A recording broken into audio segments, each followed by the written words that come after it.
Om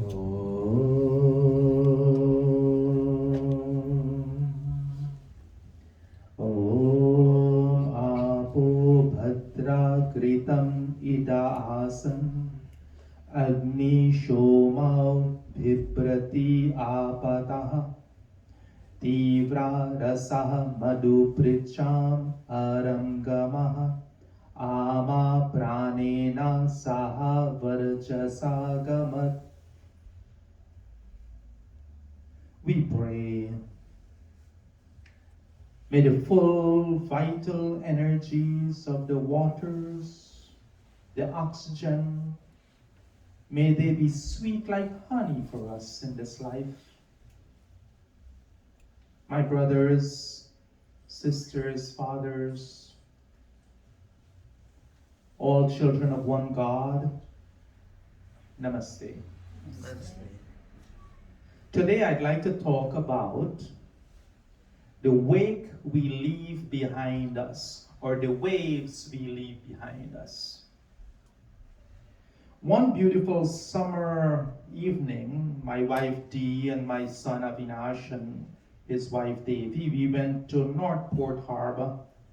We bought ice cream and we went and we sat on a seat watching the boats going by.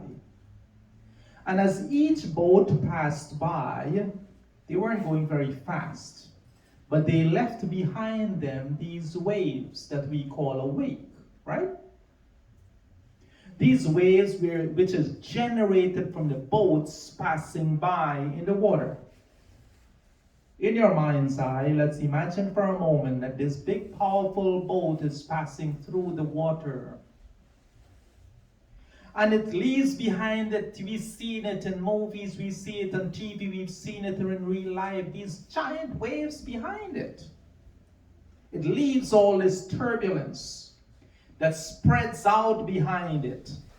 And even though the boat has long gone, what happens? Those waves kept spreading out and contact everything it can reach until it dissipates into nothingness, right? We've all seen that.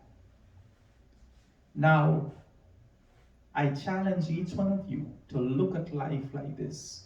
We are each like a boat passing through this life. What is the impact we are leaving behind us in this world?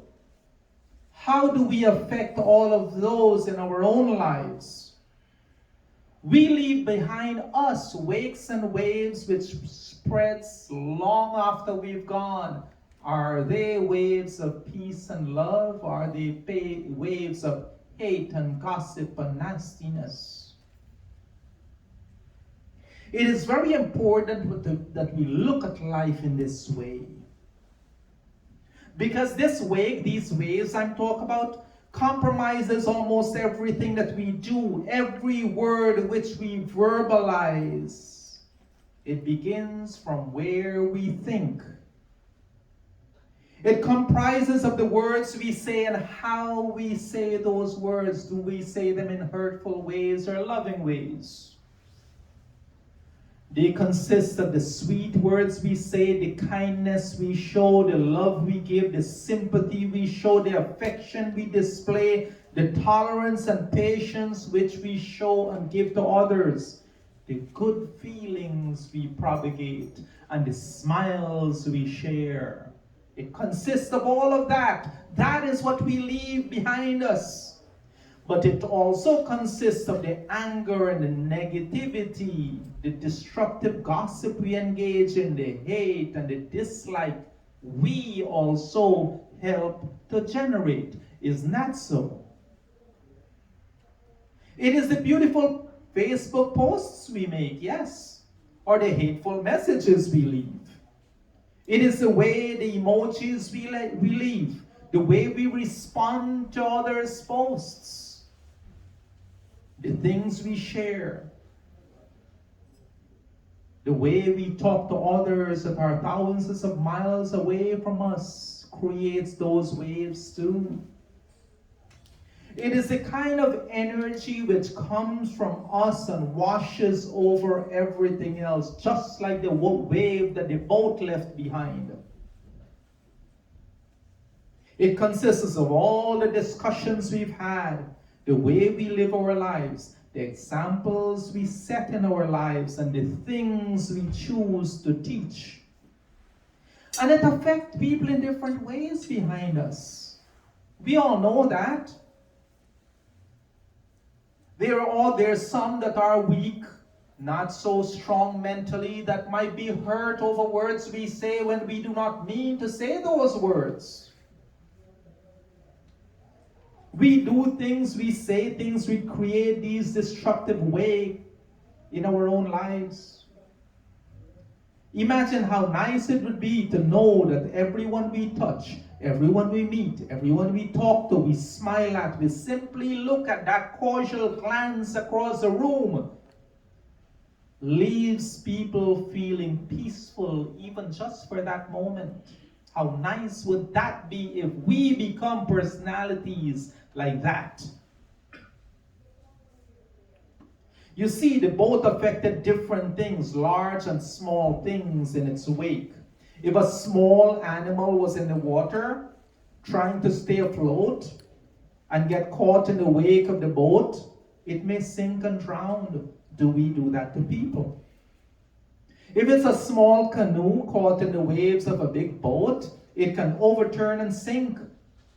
If it's a much bigger boat or a large boat, it might have negligible effect on it, or none at all. When you are the larger boat with a strong and stable mind, you might not be so influenced, but remember, we influence other people in our lives. As we go through this journey of life, we're always doing that. We must become aware how we impact other people, the waves we leave behind. Here's this little story. A ship was wrecked during a storm, and two men were able to swim to a small island. And the two survivors, they decided, well, they don't know what else to do, so they got in an argument and they decided, you know what, you stay on your side of the island and then I'll stay on my side. And we'll pray for different things. And let's see whose prayer is answered. So the first man prayed for food. The next day he found a fruit-bearing tree and he could eat. The other man's half remained barren. The next day he decided to pray for a wife. Another boat washed ashore and there was a woman on it. And he had a wife. He prayed for houses and clothes and everything, and somehow he got them. He prayed then for a boat to show up so he could escape this island. And then a ship pulled up. And while he was boarding the ship, the captain asked him, "Why are you leaving your friend behind? Let's get him." And he turned to the captain and says, "No, his prayers weren't answered. My prayers were answered." And then a voice came and said, "His prayers were all answered. You're mistaken." So the man asked, "What did he pray for?" The voice said, "He prayed that may all your prayers be answered." See, that kind of selflessness we must think about. Not just ourselves. In everything that we do, we must think what I'm doing, how does it affect other people's lives? How does it affect them? And then modify what we do so it affects others in beautiful ways, not bad ways. You see, not every wake is a negative experience, those waves. There's a lot of people I know who leave behind them the gentlest and sweetest of waves. The kind of waves, you know people like this, they come into a room and everybody becomes joyful and everybody laughs and smiles. And then you know the other kind of people that comes into the same room, and with them nobody likes them because they bring all of this negativity. Which one do you choose to be? And I guess the first question we must ask is, which one are we currently? And if we find ourselves to be that bitter person, then maybe we should say, what do I need to do to change, to become one that brings smiles to the faces of others and to bring peace in the lives of others? Which do you choose to leave behind you? Bhagavad Gita goes a long way into teaching us about the three gunas. Many of you will know this. Sattva, Rajas, and Tamas. The different modes of our own existence. Prakasham cha pravritim cha moham eva cha pandava na dveshti sampravrittani na vivrittani kankshati udasinavat asina gunayah na vichalyate Guna vartante iti evam ya avishtishtati ingate. Before I explain these two, let's look at the three gunas, the qualities in Bhagavad Gita that teaches that are present in all things and all persons. It's which one we want to grow in ourselves. So the three gunas, Sattva, the qualities of goodness which are constructive and harmonious. Rajas, the qualities of passion, of activity and confusion. And Tamas, the qualities of darkness which are destructive and chaotic. It brings chaos in our lives. And here, Sri Krishna is saying that to Arjuna, he calls him Pandava, Arjuna, the son of Pandav, the persons who understand that they are above these three gunas, they're not controlled by them. You control which one you want to be. They don't control you. That person who understands this does not hate. That person which is born out of sattva, the kind of activities that are born out of rajas, even moham, delusion, which is born out of tamas, it's present in everyone. You don't have to feel that you're a slave to anyone because you can choose what you want to be. The person who has that understanding are neutral. They are not disturbed by these different modes in their own minds. That is a very powerful teaching of Bhagavad Gita. He explained that those who've risen above those three gunas, that do not hate ignorance when they see it, they don't get implicated in it. Those who are world-minded becomes overly concerned and they get buried in it. Nowadays we see so much of this. People disagree in political beliefs and they hate each other. They spend their time and their energy brooding about the state of things in the world. But the enlightened person, the person who's smarter than that, does not get caught up in these daily divisions and negativity. They help others and they do not let that get into their own minds. Having come into this God's world and being granted this gift of body, our first duty is to understand and take the steps to purify ourselves. And you'll hear me talk about this a lot. First thing we have to do is look into the mirror of the mind and make a decision. What is in it that I need to change in myself so that tomorrow I am better than I am today? Mahatma Gandhi said, be the change you wish to see in the world. Sukh ke badle dukh dene ki agar bhavana teri, dukh ko sehne ki shakti de, yahi prarthana meri. सुख के बदले दुख देने की अगर भावना तेरी, दुख को सहने की शक्ति ना मेरी, किसी की आगे हाथ न फैलाए, अपनी मेहनत का सुख पाए, इतना दे वरदान। हम तो मांगे तुझसे मांगे, एक संतोष करा.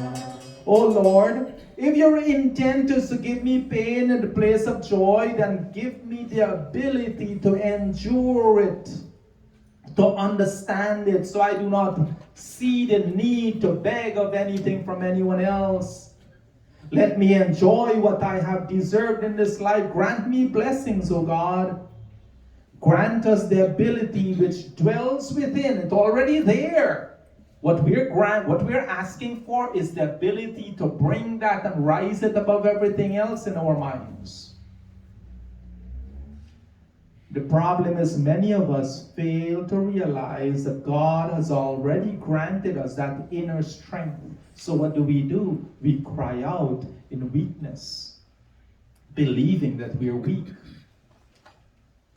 Sri Krishna explains that those who know themselves to be at that higher level of thinking are neither miserable nor extremely happy when the modes of nature does their own thing.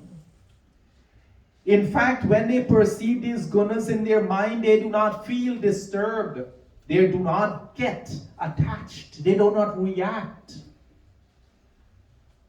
Wise persons have mastered the art of distancing themselves from those negative thoughts arising in the mind.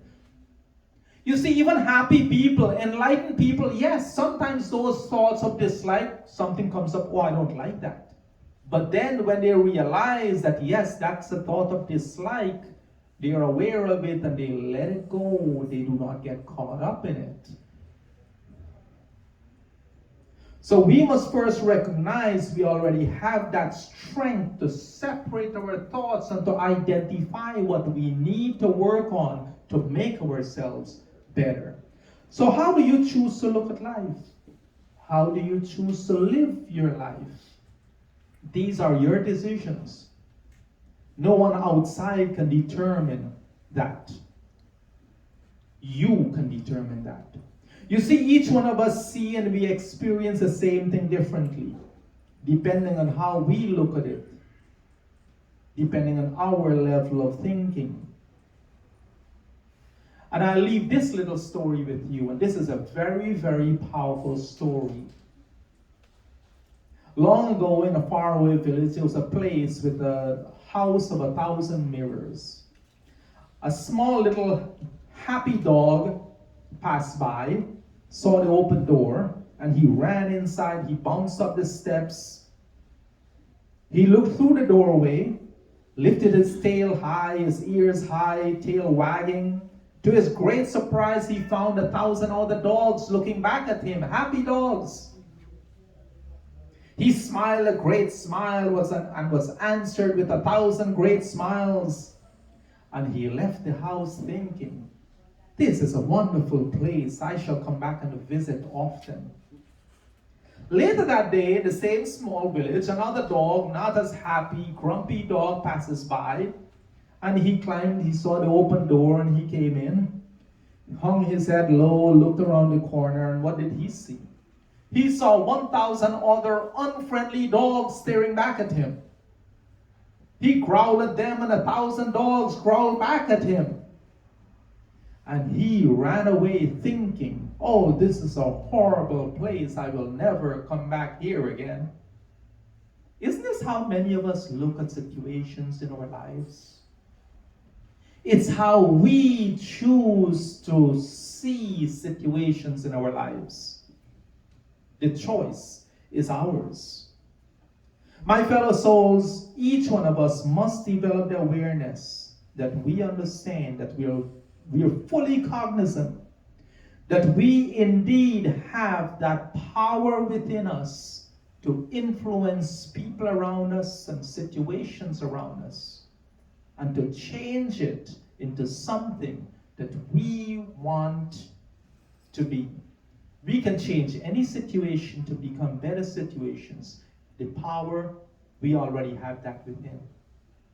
I pray today that each one of us make a conscious effort to leave behind us, to leave the waves behind us that envelopes all others in peace, in patience, in smiles, and in the feeling of togetherness, oneness, and love. And if each one of us do this, we will surely create our own heaven on this earth. And in between all the arguments around us, in the middle of the fights around us, in the middle of all the gossip and the wars, we will bring and experience our own peace. The kind of peace and contentment which no one can take away from you. My fellow souls, this is my prayer for you today. I thank you all for being kind, patient, and attentive. My Behen Kamini, I wanted to say I am amazed by how well you played the harmonium this time. Thank you. That is really, really, really good. Yande, when I started and you weren't here, it didn't feel complete. I'm glad that you made it today. And I'd like to let you know my son and my daughter-in-law, he got married and his daughter-in-law is here now. Avi and Davy is here. Good to have you here. Closing prayer. Om Purnamada Purnamidam Purnat Purnamudachyate Purnasya Purnamadaya Purnamevavashishyate. Om Shanti Shanti Shanti Om. Namaste.